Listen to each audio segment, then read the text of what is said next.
Shout out to my boy Sperry Springer, not Jerry Springer. Sperry Springer, man, yo, man, Big Souls, nigga, Young Draco, nigga, SODNG Hood Fire, nigga. Wow. Gang, gang. Sperry Springer, we turned to the game. Appreciate you, boy.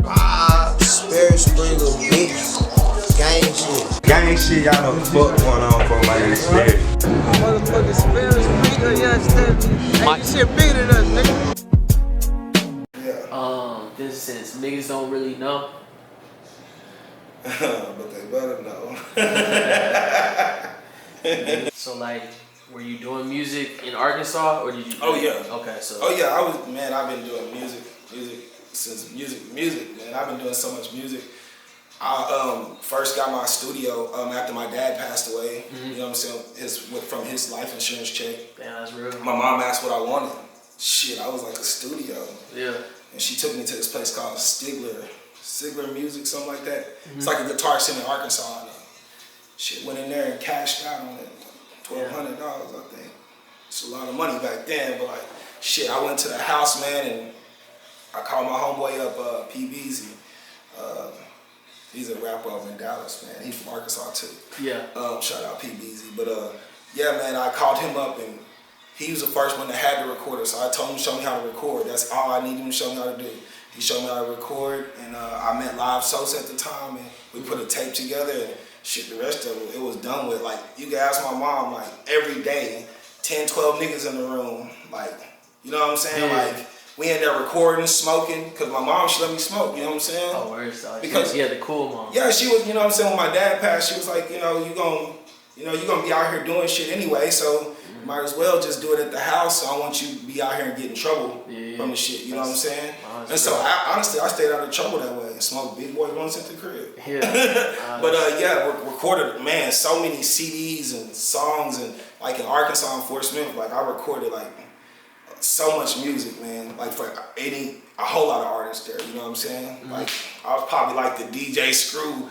You know what I'm saying? Like just recording music in the back of the house like all day, you know what I'm saying? And my mom like finally like turn that shit off, you know what I'm saying? But like that's how I learned how to, you know, record my own music. Like I've always had my own studio.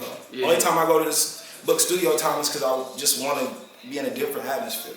Because sometimes I feel like I've been had a studio since I was in the fucking 7th grade, so shit I feel like people be like, man, you got a studio at home, I get up and do a song every day. Yeah, you say that shit until you got a studio every day, and then it's just you.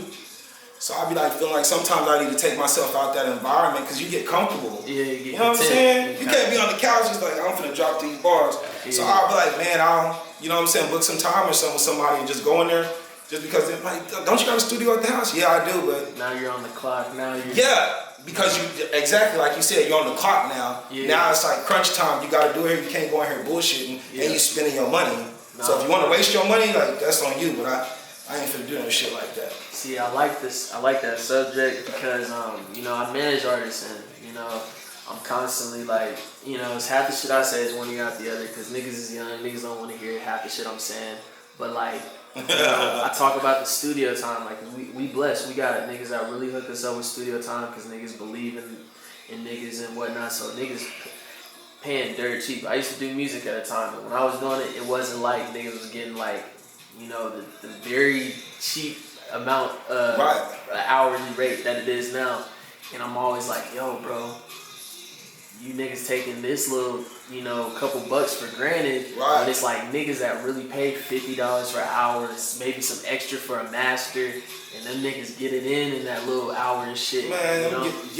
Man, I say if you're an artist out there, you paying like $50 an hour for studio time, you need to be doing at least 2 songs in one session. And I mean, everybody got their own way of recording. Yeah. I ain't knocking nobody, but like I said, I engineer music too, so I record artists too. Yeah. As well as myself. But all that punching in, like, that shit's gonna take forever. You know what I'm saying? Like, you could punch in, you know, 6 bars, and then another 6 or something like that. But that one and think about another bar and think about another bar. Yeah. Like people are getting too comfortable with watching these big artists do that shit. Yeah. They watching them do that shit. They don't understand like them niggas is on a 10-hour block. That shit's paid for. Yeah. They can sit in there and do that shit. They got all the time in the world. They got all the drugs, the money, the bitches. You know what I'm saying? They can zone out and fucking think about this shit for 10 minutes. And, they can put a whole tape together like that. Yeah. But like artists, if you trying to come up, like, you know what I'm saying? Like we are, like you ain't got time for that shit. No, like Pac said. And that nigga Tupac said, shit, nigga, we gonna do this shit now. Nigga, you niggas that wanna engineer and master that shit,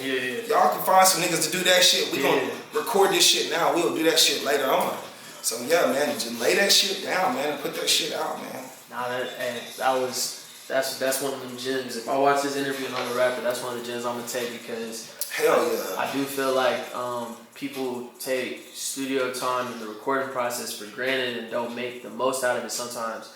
Like some people, they just naturally have it to where they can just, whip up some shit like that together. Right. But are you saying that, obviously sometimes the punching and shit works. Right. But are you saying that it is better to not necessarily write your rhymes down with a pencil, but like come in with some shit? Yeah, I think that. Because you're an engineer and a rapper. Because if you're that good to where you can, let's say you can punch in bar after bar after bar. If you can think about it that long to punch it in, you can think about it that long to memorize it. If you just take a little bit of time to memorize the shit, or either take a little bit of time to write it down if you can't memorize it. Write it down. And then maybe over time you'll get it to where you can remember your raps. You know what I'm saying? Because I know niggas that have been to jail and they come home and them niggas can just spit 25 different verses that they done wrote because they done had time to sit there and read that motherfucker over and over and over, lyrical exercise. So if that's cool for you, you know what I'm saying? I'm just saying, like, if you're on a crunch time and you're trying to save money, man, write your raps and just get your shit, whatever you gotta do to get that shit together before you get to the studio, get in there and make the engineer work. Get that shit off. And that's how I would do this shit. To even like segue through that subject and kind of like wrapped it up on that one.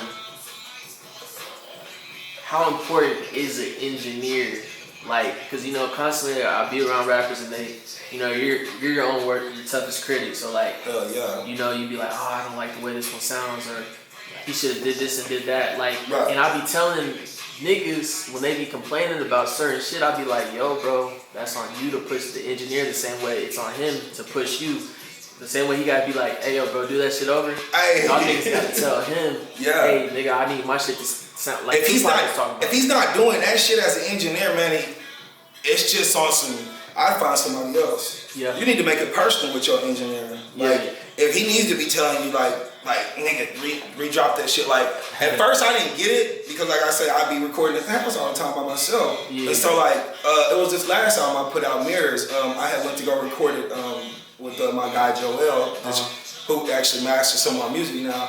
And he would always tell me, I'd be in there rapping, you know what I'm saying? And like, he'd be telling me like, oh no, re-say it. I'm like, bro, you don't even know how I'm supposed to say it. But I mean, shit, as an engineer, he's just trying to get the cadence down and everything right. The way he ain't got to work so hard on his end, you know what I'm saying? So, I mean, shit, you need to make it personal with you and your engineer, man. Yeah. And he gonna look out for you in the long run, you know what I'm saying? Nah, that's real. But if not, then he gonna just mix your shit down and get you on out of there and get you and take your money. Thanks.